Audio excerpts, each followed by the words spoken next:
તરફ સરકાર દ્વારા ગુજરાત રાજ્યમાં નશાબંધીની વાતો કરવામાં આવે છે અને સમગ્ર દેશમાં સ્વચ્છતા અભિયાન ચલાવવામાં આવે છે, ત્યારે બીજી તરફ સરકારી કચેરીઓ જ કચરાની અંદર ઘસલાતી જોવા મળી રહી છે। એટલું જ નહીં, એક તરફ ટીડી ઓફિસ છે તો બીજી તરફ મંતવ્ય ન્યૂઝનો બ્યુરો ઓફિસ છે।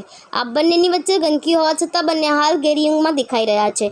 સમગ્ર ઘટનાની વાત કરીએ તો સમાચાર મળી આવ્યા છે આણંદથી। જે આણંદના તાલુકા પંચાયતમાંથી ટીડીઓની ઓફિસની બહાર જ ભરપૂર માત્રામાં ગંદકી અને દારૂની ખાલી બોટલો મળી આવી છે, ત્યારે તંત્ર પર એક મોટો સવાલ ઊભો થાય છે કે ક્યાં છે નેતા જે ચૂંટણી સમયે મોટી મોટી વાત કરવાની